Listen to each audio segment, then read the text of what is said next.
We are live, and my name is Andrew, and I'm part of the marketing team over at SEO Ranking. And today I am joined by international SEO and global digital marketing expert at Boulder SEO Marketing, Chris Raulf. And before I hand over the word to Chris, I just want to say that we will be covering international SEO, as you probably might have guessed. Let's get started, Chris. You want to take it away? Yes, please. Thanks so much for the intro. My name is Chris Raulf, I guess a global digital marketing expert, not yet an expert surfer. I was actually supposed to be in Italy at the beach in Italy at this point with my son for his graduation trip. That obviously did not happen, which I'm very sad about, but we're going to go next year. So I'm originally from Switzerland, moved to Boulder, Colorado in '96. It's an awesome place here.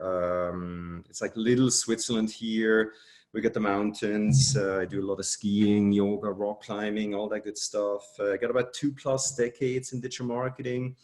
I do a lot of international speaking around the globe. And then if you'd like to learn a little bit more about me or connect with me on LinkedIn, please send me a connection request. Please put a little note in there. Hey, saw you talk, something like that, because I get so many spammy connection requests. And then you can also go to our websites, boulderseomarketing.com and Chris Raulf. We have a lot, we're going to cover quite a bit in this webinar. I want you to walk away with a lot of useful information.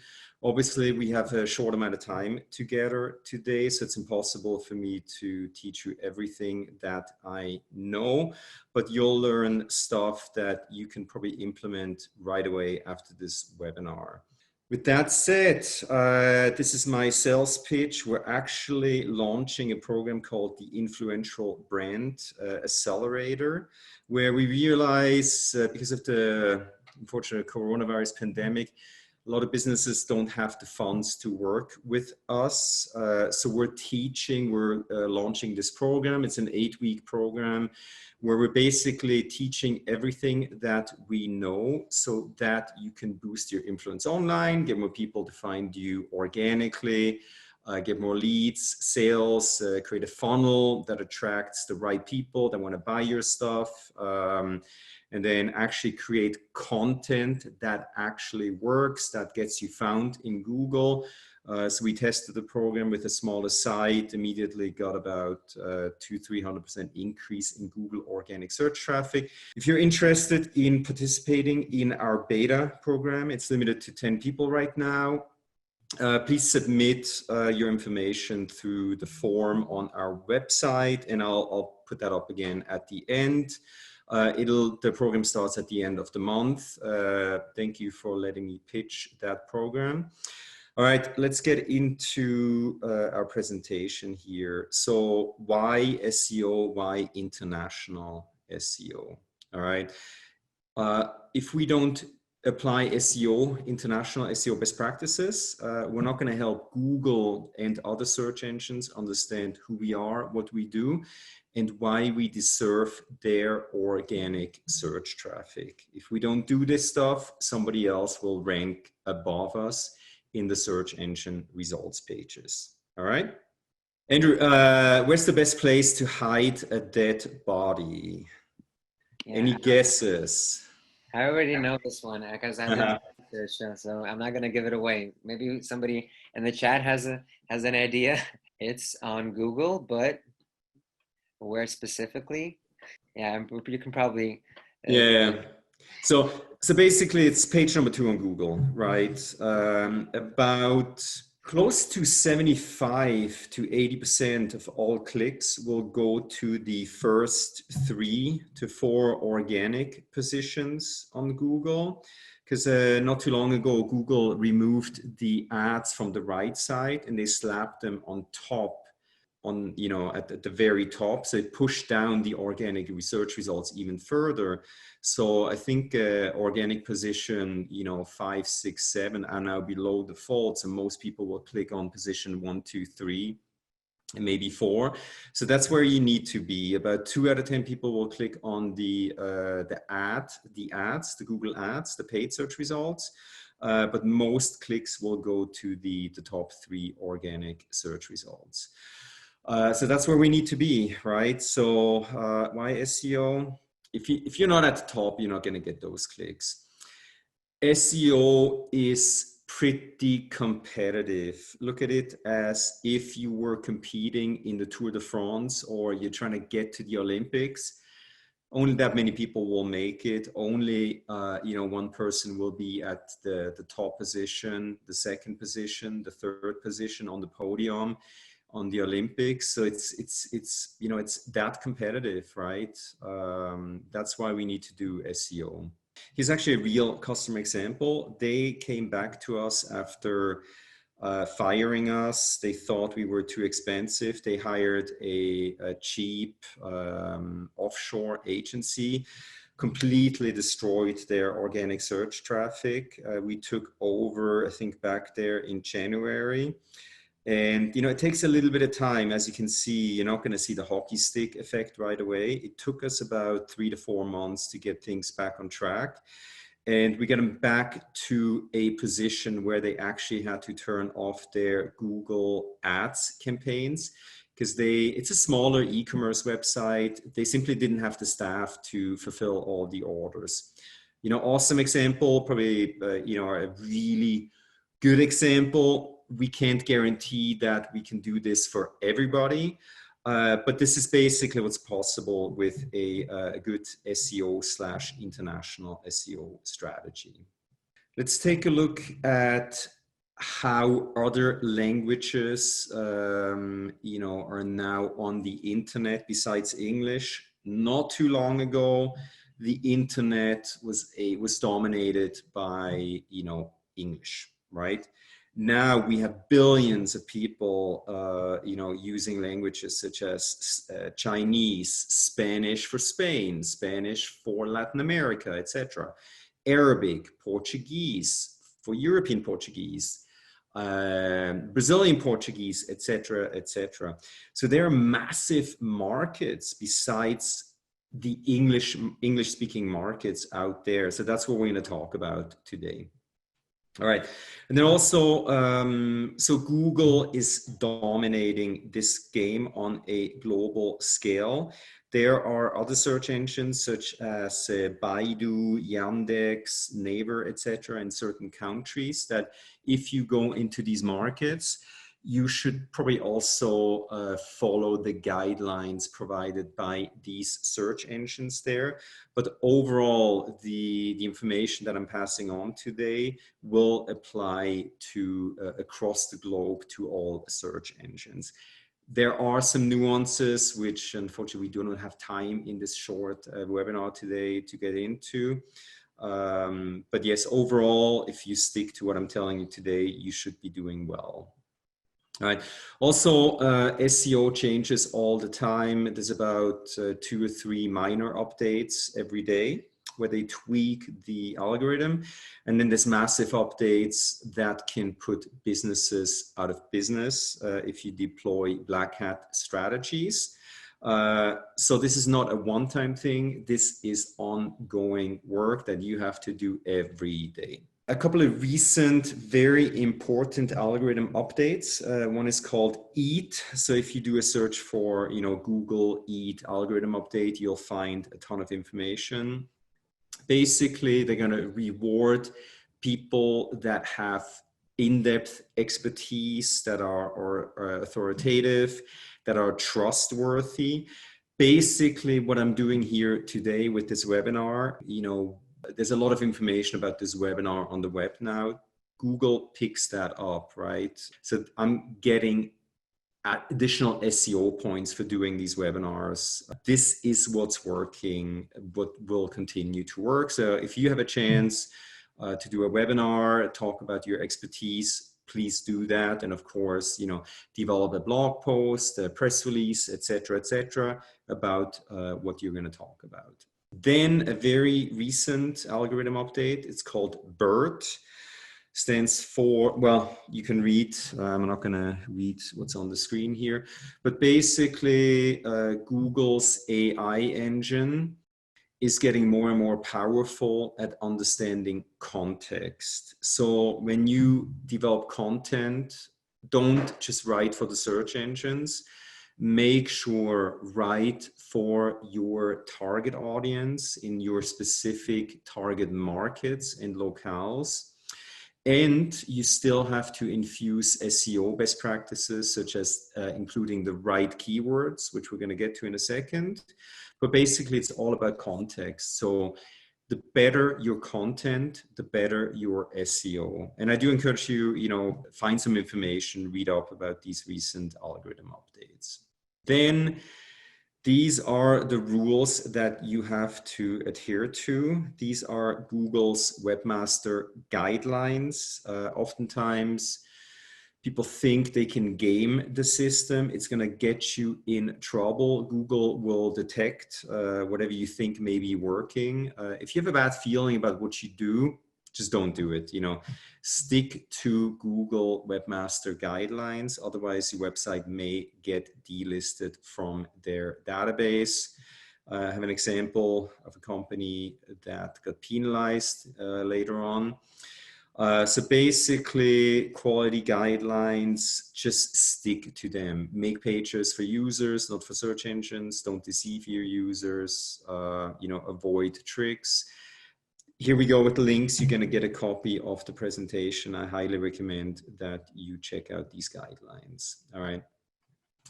This is a company, they had, I think at the peak, close to 7.5 million monthly visitors through organic search traffic. As you can see there, their traffic dropped dramatically. This impacts people's lives, right? So I can't overemphasize this enough. Just stick to the rules, do what is approved, and you'll be fine. All right, so let's talk about source language optimization. Basically, before you go into any other languages, you got to make sure that your source language website is properly optimized, or you will be duplicating the same mistake into, maybe 1 or 2 other languages, maybe 35 other languages. Fixing those problems later on, a large company that, goes into 35 languages could cost them hundreds of thousands of dollars. All right. So optimize the source language first. Let me quickly talk about the Google algorithm. All right.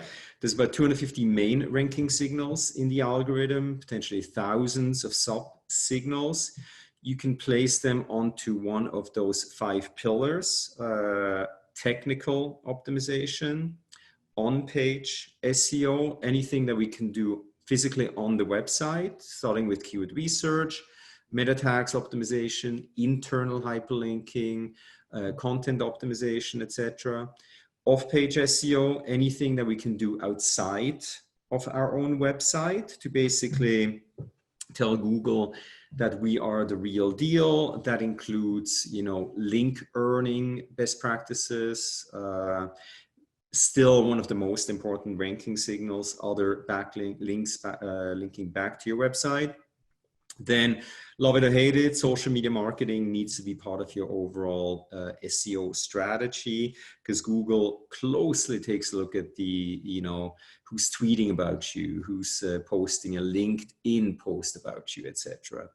And then, of course, a very recent Google algorithm update, design UX, the functionality of your website.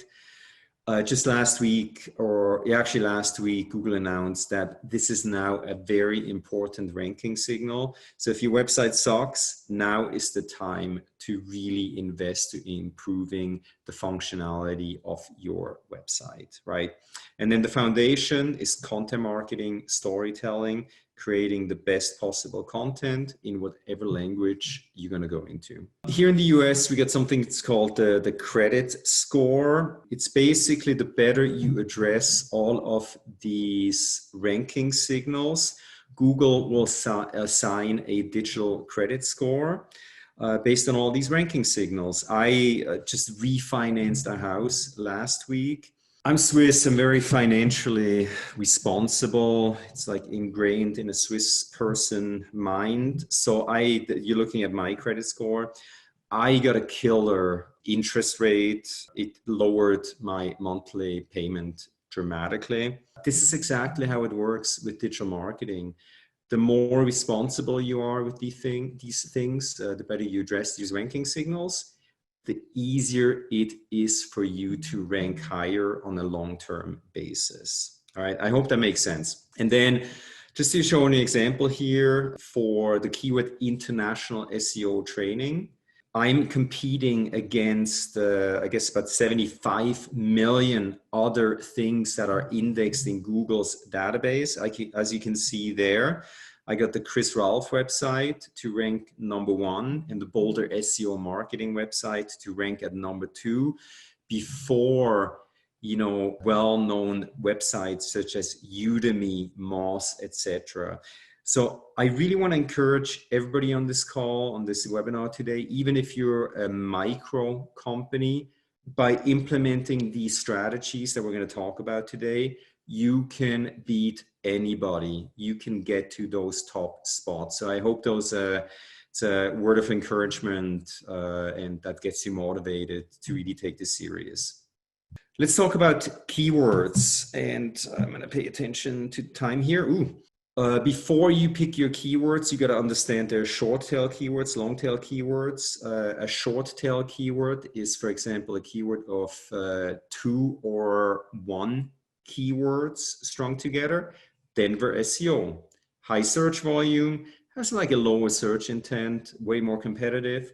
So for me, a keyword such as SEO training Denver probably makes more sense because there's higher intent behind these keywords.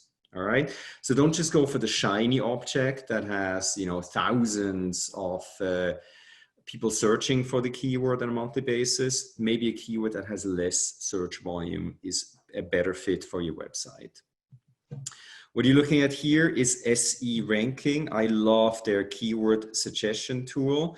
So you simply type in a seed keyword, International SEO Services, and the tool will then spit out related keywords that you could include in your SEO keyword strategy. So I absolutely love this tool. It makes your life a lot easier to find the right keywords. We will download usually hundreds, if not thousands of keywords when we do keyword research for our clients, and then narrow the list down to a manageable amount of keywords. Actually, I'm doing a keyword research webinar June 10th. So we'll include the link to that webinar in the follow-up email. It's just about keyword research because that's where it all starts, right? Once you have your list of target SEO keywords, you're going to have to assign 3 keywords to each and every page on your website. That's called keyword mapping. So in this case, digital marketing and SEO course in London, I'm going to assign 3 very closely related keywords that talk about, SEO course London, International SEO training London, etc. It's just like you want to swim between the lanes. Just keep that in mind, and you're going to have to assign 3 keywords to each and every page on your website. And then, of course, once you start to optimize your website, make sure that you track the rankings of your keywords. Again, we're looking at the SE ranking here, the keyword tracking tool. The dashboard will show you the rankings on a daily basis, but I also love the baseline report. Okay, this is where you started, then 3 months ago, a month ago, etc. So it's really important for you to see, are you making progress? For example, I started to optimize a page on my site for affordable SEO packages. 206 people are searching for this keyword on a monthly basis. I'm now in that, second position spot, and I guarantee you I'll get to the position 1 probably within a few weeks, right? this will get us leads. People are searching for monthly affordable SEO packages. So make sure to keep track of your keywords here. Then there's something called low-hanging fruit keywords. Probably our websites have been up and running for a while, so they're already generating traffic from certain keywords. I, look at these keywords where I'm not in the top 3 right now. So anything between 4 and maybe 30. I call that a low-hanging fruit keyword.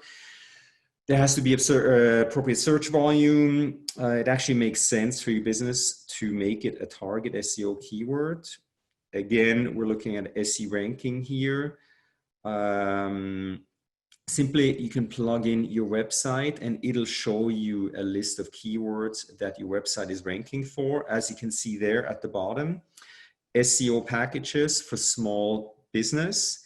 170 people searching for this keyword on a monthly basis. I'm in position 4.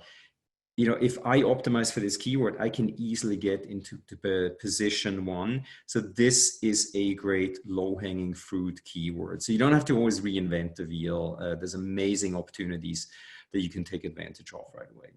So let's talk about international SEO and the keyword transcreation process. You cannot simply translate keywords because we want to find the keywords that the people are actually using in those target languages. So I'm from Switzerland. We speak a different German than our northern neighbors, the Germans, or our eastern neighbors, the Austrians. All right, let me show an example here. So the term smartphone, I want to find the equivalent in German. All right, for all these 3 target markets, Germany, Switzerland, and Austria. All right, I'm using a machine translation tool called DeepL.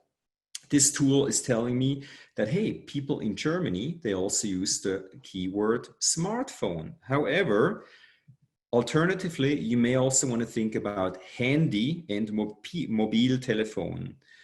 All right.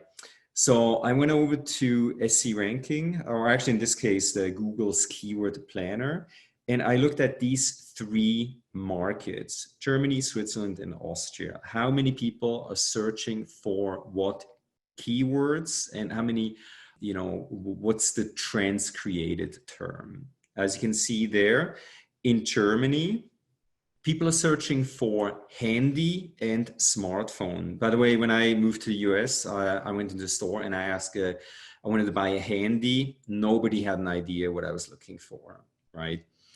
So in Germany, most people are searching for handy and smartphone. In Switzerland, they are using the term mobile telephone. Mobile phone is basically the direct translation. And smartphone as well. In Austria, most people are searching for the term handy, which describes smartphone. So this is basically a super quick introduction to keyword transcreation. You need to get this right. Otherwise, you're not properly optimizing your localized translated web pages. All right.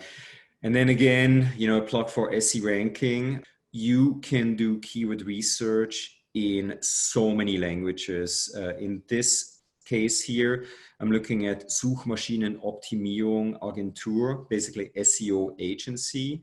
In German, it's going to tell me how many people are searching for this keyword in Germany. You also see the popularity of that keyword. So before you lock in a keyword, make sure that the trend is actually going up, not down. So with SE ranking, you have everything in one dashboard, which I absolutely love. It's saving us a lot of time when we do keyword research in other languages.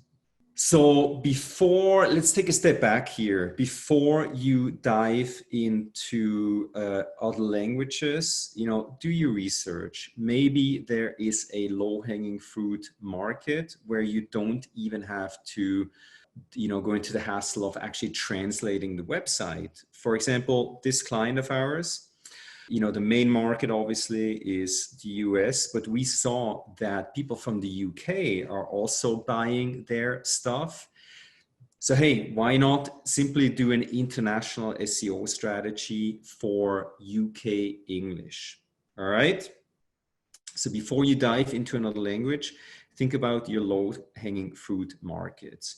Let me show you an example. So using SE Ranking's keyword research tool, I'm looking at how many people are searching for the search term sports bra, which happens to be a very popular e-commerce search term right now. 74,000 people are searching for this search term in the US alone. The trend is going up. We have 5 women here in my house. They are buying their sports bras online, right? Then I look at how many people are searching for the search term sports bra in the UK. It's an additional 50,000, all right? So simply by implementing an international SEO strategy that specifically targets the UK, I can, reach so many more people, probably sell so many more sports bras to people in the UK. Amazing opportunity, right? So let's talk about how we're going to optimize our global pages. Let's talk about on-page and off-page optimization best practices. All right. If you plug a search term into Google, Google will display results. The technical term for what you see here is called a snippet. I want to quickly dissect the snippet. All right, and then I'll quickly talk about those best practices up there. But basically, Google will display a title. Google will display a website, a description tag, and then rich snippet content and site links. All right. Each and every page needs to be optimized for the title tag. You want to optimize for your most important keyword. Remember, we're going to optimize each and every page for 3 keywords. So make sure plug in your most important keyword into the title tag. Stick to 50 to 60 characters. Then the description tag, you want to stick to 150 to 160 characters. Ideally include your 2 other keywords into the description tag, but don't just write it for search engines. Make sure it's written for your audience out there, because then you'll increase the opportunity that they're going to click on it. It talks to them. And then, unfortunately, we don't have time. I'd love to show you how to create those rich snippet content pieces down there. We're doing a lot of webinars, so just go to boulderseomarketing.com, click on the training, and you'll see a bunch of upcoming webinars. But basically, try to include a keyword in the URL. If you do a blog post, plug in your most important keyword. Then try to stick to 1 hyperlink per 100 words. Try to include an external hyperlink in your content. Don't forget to include a call to action, and then submit a new blog post or a new piece of content to Google's database through Google Search Console, the URL inspection tool. Promote via social media, apply schema or Google markup, and you'll be doing amazing. Meta tags, transcreation. So every web page has meta tags on the back end. That's something you can physically create on the back end of your website. So make sure include a transcreated version of your main keyword in the URL. Then with the title tag, it's going to be tricky. Some languages such as German, they're expanding in character length by about 30%. So this is truly creative writing where you can have to tweak it, etc. Don't just go overboard. Try to stick to those limitations. And then again, the description tag, it's going to be challenging. Most languages expand over English. So you're going to have to be creative. And we have obviously specially trained staff that do this for whatever language we have to deal with. All right. Let's quickly talk about off-page SEO. If you do a search for SEO training, Google will display our about.me page. It's a website that we found. It's a company that Google invested into this company, about.me. You can basically create a static web page. We figured out how to optimize those pages. So we got them to rank at the top of Google. All right. Then also we figured out how to optimize LinkedIn for SEO. So we're basically dominating the top on Google there. And then as well, don't forget about your Google My Business page. These are entities that you can get to rank at the top of Google, basically push down your website. These off-page entities exist in every language. You basically have to do a keyword research in that language and figure out, what is Google displaying, and then claim those things, optimize them. What you're seeing here is the about.me page that is now ranking at the top of Google, right?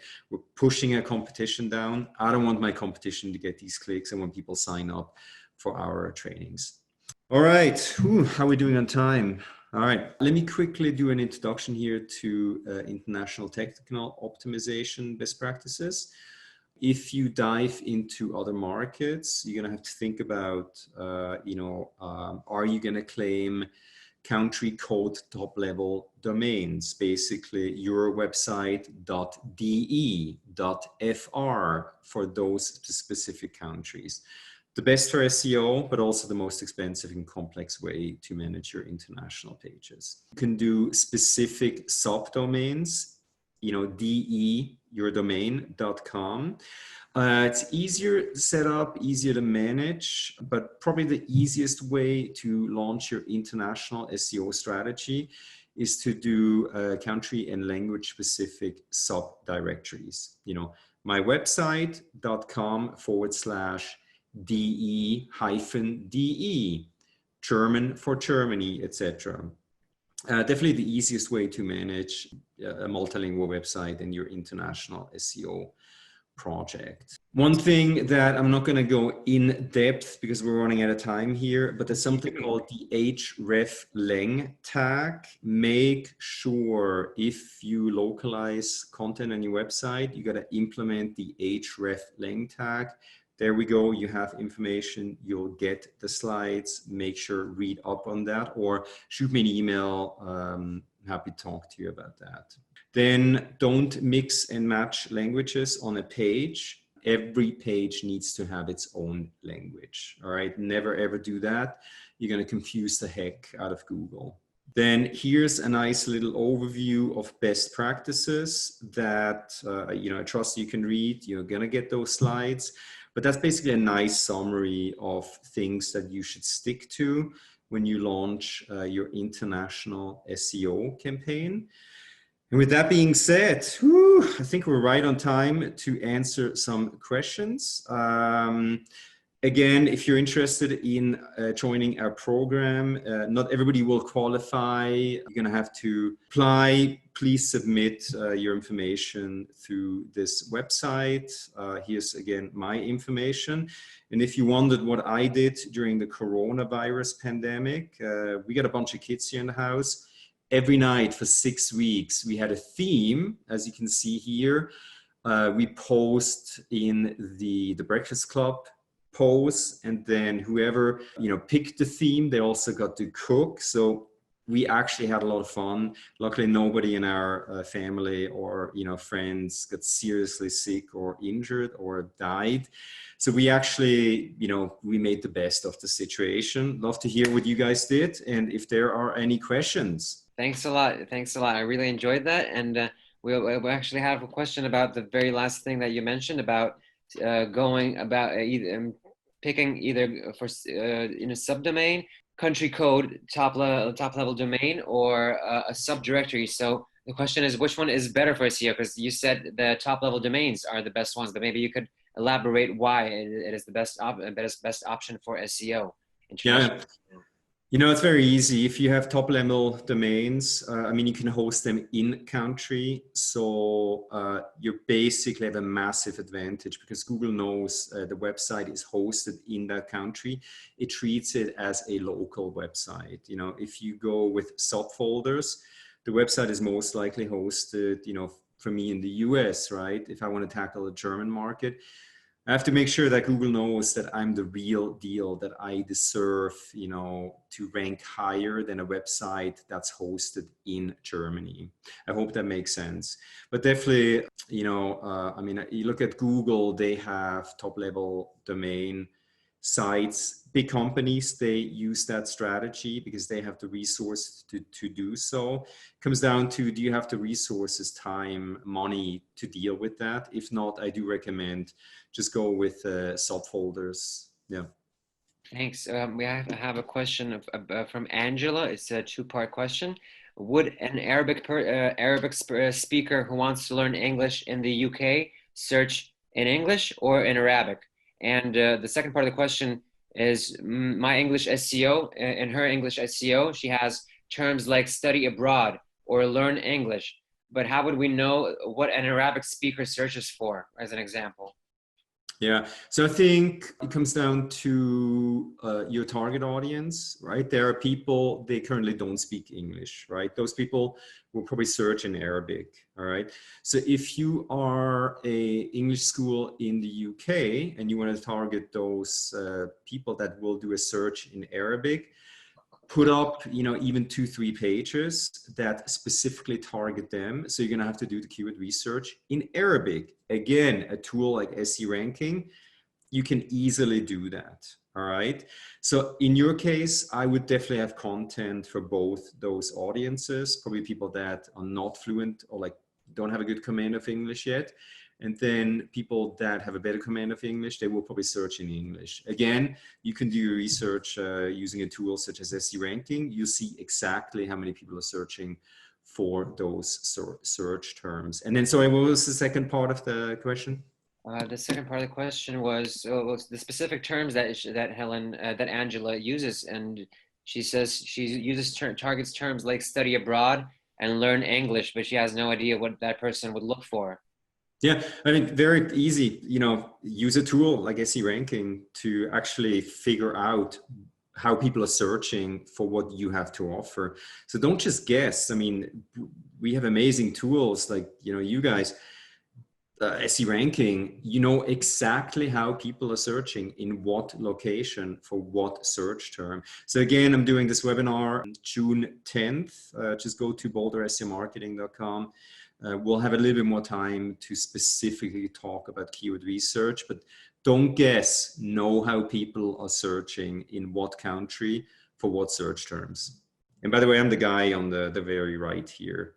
And thank God that nobody's smoking a cigarette. I decided to amend that part. Yeah. Angela actually has a third question. The third part of her question is: would the Arabic content be a subdomain or a subfolder? If you create a couple of pages to target all types of searches for an English school. So I think in your case, I would potentially set up a website in, you know, the specific country that you're targeting, because there are limitations in certain countries like Saudi Arabia, etc.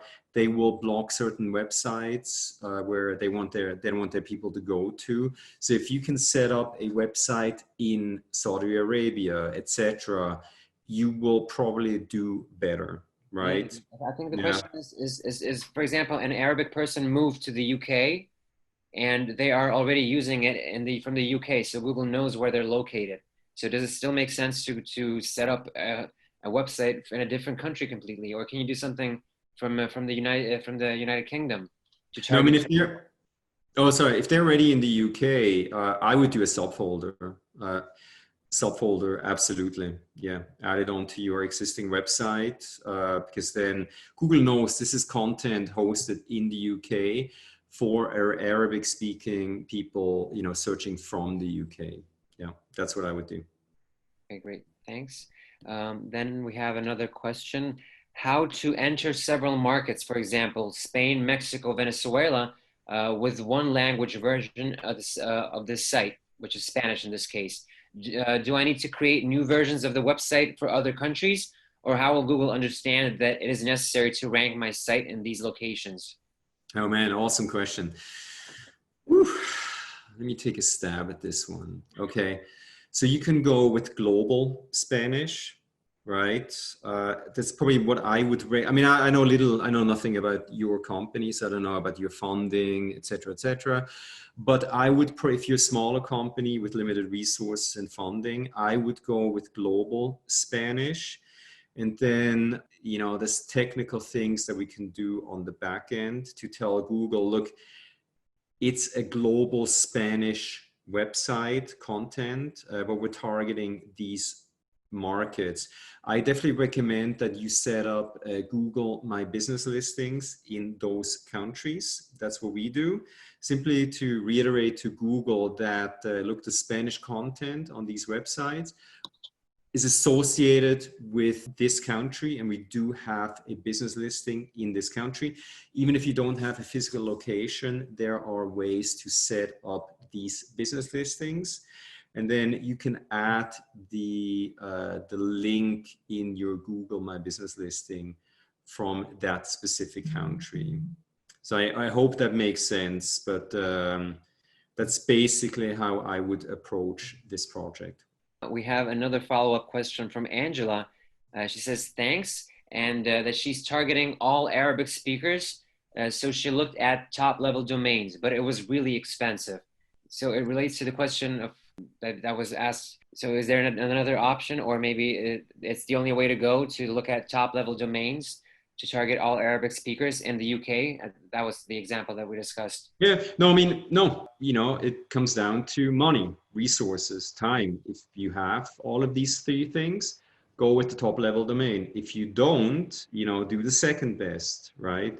But you got to do something that is in line with your resources. So basically it is what it is. So either you can do the top level domains. If you can't, then I would recommend subfolders. Then Sergio is asking, well, he says that he has a design agency. Which market is more important to expand on? The one where there are more people, or the one where more traffic is coming from, but the capacity of the market is less? Oh man, a very interesting question. Basically, it comes to return investment, right? So you're going to have to do your research. So we have, as part of our strategic partnerships that we have, we work with people that specialize in that. So we would, you know, team up with them, get their help and say, hey, look, this is what we want to achieve. What is the best market where we can make the most money with the least amount of effort? So while Sergio, I'd love to answer your question, but it comes down to doing a lot of research. You know, feel free to reach out. I'd be happy to refer you to some of our strategic partners. You can work with them, but it basically comes down doing your research, understanding these markets and figuring out what's going to get you the highest return on investment. I hope that, you know, sort of answers your question. The next one is from Catherine, and she says that you mentioned that social media presence is important for SEO and international SEO. Are certain social networks more effective in improving search rankings? And what kind of format of content is most helpful? If that is something that you can comment on. Yeah, so absolutely LinkedIn. I know for a fact works amazingly well. Again, if you do a search for SEO training Denver, you'll see our LinkedIn showcase page. So I do recommend you need to have a LinkedIn company page. And I've written extensively about that. If you do a search for social media examiner and my name, I've been writing for this online publication. You'll find exactly step-by-step guide on how to do that. So set up your LinkedIn company page and then LinkedIn showcase pages. And you have to constantly post relevant content to these platforms. And at the same time, build backlinks to these off-page entities using press releases, link back from your websites, etc. That's how you get them to rank at the top of Google.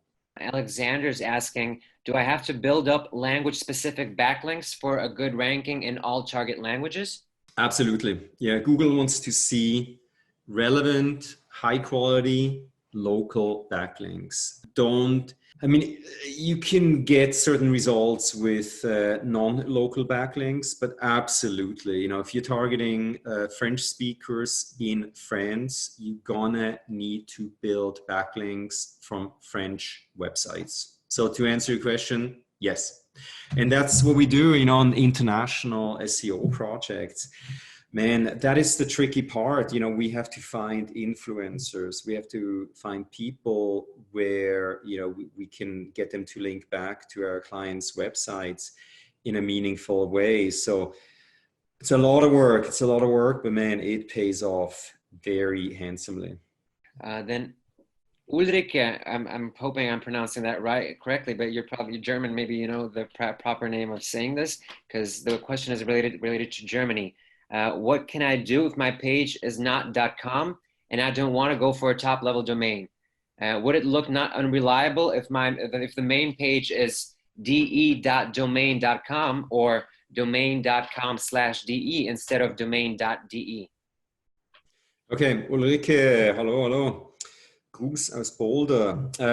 So I think the way I understand your question is if you want to target, let's say, English speakers in the US with a .de website, you're not going to do as well, unfortunately, because Google will associate that website with the German market. So you're going to struggle to reach other markets. However, in this case, if you're married to that website, .de, you could do subfolders where you apply language and country code. So .de/en-US.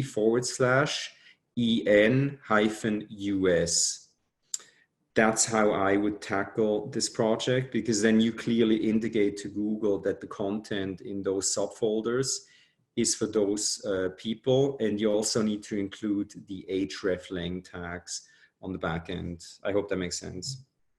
Thanks. We have a question from Tipika.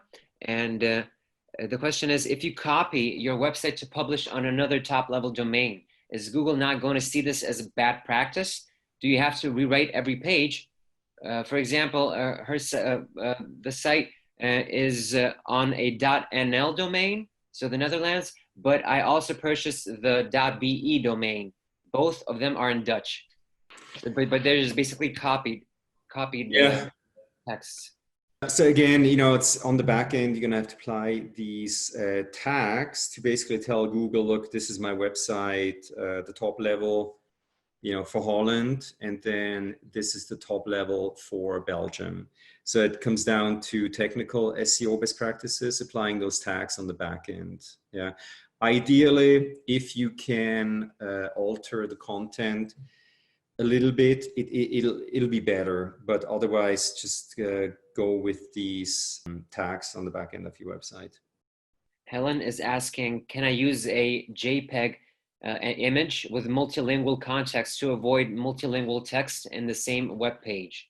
Yep, that's if you want to do that, if you want to have multiple languages on one page display, do a graphic such as a JPEG, PNG, whatever, because Google will not be able to read the text in those hard-coded images.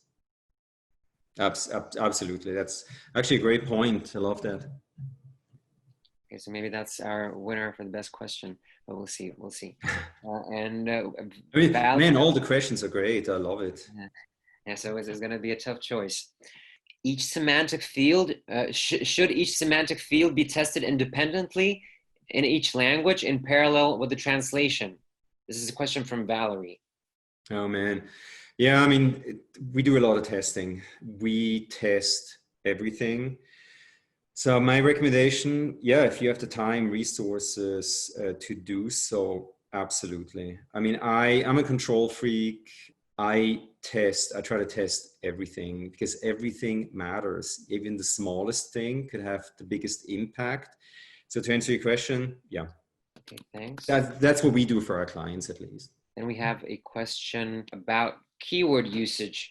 Is there a best practice to the maximum and minimum of keywords that should be placed on a page, like targeted on Google eventually? Yeah, so we try to stick to 3 keywords. Now with the latest, the Bert algorithm update, don't just limit yourself, right? So still find 3 main keywords that you definitely want to rank for, but then, have a list of maybe another 3, 4, 5 keywords that, if it makes sense, include them in the copy of your page, because it will help Google make the connection between the topic. So yes, while I don't recommend using too many keywords, don't limit yourself. If there's a word that best describes what you want to talk about, do that. So this may be a silly question, but let's just sort of my addition to this question that was just asked. So the limit per page, well, the best practice limit of 3 keywords per page does not apply to the entire website. So it doesn't matter how many pages you have, you can just always keep on targeting more keywords as long as they don't cannibalize each other, right? So like the pages yes. That's a great point. So again, every page on our website, we optimize for 3 keywords. There can be overlap. Oftentimes what we'll do, when we take on a new client, we'll do content pruning because many pages are cannibalizing themselves. So we'll either delete them, redirect them, whatever is the best strategy that we feel. Actually, I did it recently with my website, the Boulder SEO marketing website. I had so much crappy content from when I started this business like 10 years ago, embarrassing. So I deleted, I redirected, etc.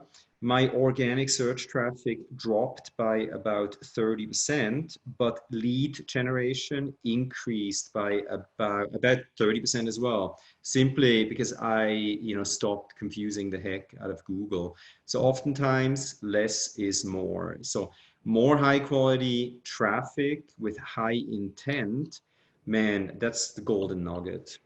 Then we have a question from Bart, and I asked him to specify what he meant by I don't know how to pronounce this. It's LI hyphen page. So is it like I'm not sure because you're the expert. So maybe you understand in what language do you set up the LI page? But I'm not sure. I already asked Bart if you're here. It could be for Liechtenstein. Oh, maybe let's get that clarified. Sorry, I'm just looking if Bart. Oh, LinkedIn. That's what he meant. Sorry. Oh, LinkedIn. So what's the question again? Yeah, let me go back to that. So in what language do you set up the LinkedIn page? Oh, I'm here in the US, so it's set up in English. However, they also let you set up profiles. Also, you can set up a profile in German. So I could set up a profile in German, and then you could basically set up a company page, I believe, in whatever language you want. So comes down to time, resources, and money. But I know for a fact it's working. Even if you do a search for SEO agency Boulder, you'll see that our LinkedIn company page is ranking on page number 1. So, the more you can invest into this, the more you'll get out of it. And LinkedIn is absolutely working. So if you can set it up in other languages, but you'll have to maintain it. Thanks a lot, Chris. Yeah.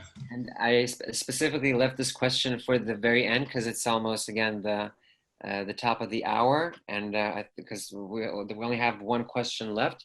And it is going to be a pretty vague question. But yeah, anyway, I'm going to shoot it at you. So how do you sell value of SEO work to an SEO that wants results but does not want his team to spend time working on them? So this is basically a very general question. How do you? Oh man, actually, I love that question. So I was recently on a call with a potential client where I initially had the call with the person that reached out to me. He was not the decision maker. Like, I don't sell, I educate. I basically show them what's possible. So I explained the difference between SEO, Google ads, social media, etc. Then I showed him, look, if you do this, you can get more organic search traffic. It seemed like he got it. And he said, hey, let's have a call with my boss and some other team members. Did the whole thing again. Unfortunately, these people were uneducationable. Like, we couldn't get the message across. We could show them whatever results that we achieved for the clients for them. It didn't click. It didn't work. So my recommendation would be, give it your best shot, but I don't want to waste my time. If I feel like they don't get it after, the second, third time, maybe it's not worth you trying to help them. I think that's the question. You can shoot me an email, through the contact there if I didn't really answer your question. But I struggle with this every week. Either they get it or they don't get it, and sometimes you have to cut your losses. All right, guys. So thanks a lot, Chris, for sharing all your expertise. Yeah. So if you have anything you want to add, Chris, before we end this. No, I mean, I really appreciate you guys having me on. I get approached by many tools providers. Always ask for a free trial that I can test the tool. I have to say, you guys are awesome. I do love your tool. It's well worth the investment. If any of you guys are looking for a tool to help with your SEO strategy, give SE Ranking a try. It's an awesome tool. I don't make money. I don't do affiliate programs, so that I can share like an honest opinion. So yeah, I'm sure that you'll send them a link on how they can sign up for a trial or get going with your tool. That said, you're welcome. Reach out. We do a lot of webinars. Look forward to keeping in touch. Great. Thanks a lot. So I enjoyed this, and once again, I want to thank you. And keep an eye on your inbox, guys, and we will send the recording as well with useful links to Chris's next upcoming webinar on June 10th. Cool. I'm getting a lot of good positive feedback. Thank you, guys. Thank you, Chris. So stay safe. Yeah, hey, let's do it again. I got so much to talk about. Maybe we can do another one sometime, or if people have topics that they want to hear. I'm always up for doing an educational webinar. Yeah, and I really appreciate everybody's time. Yeah. We'll be in touch. So I'm gonna end it here, guys. Thanks a lot, and see you next time. Thanks, Bye. guys.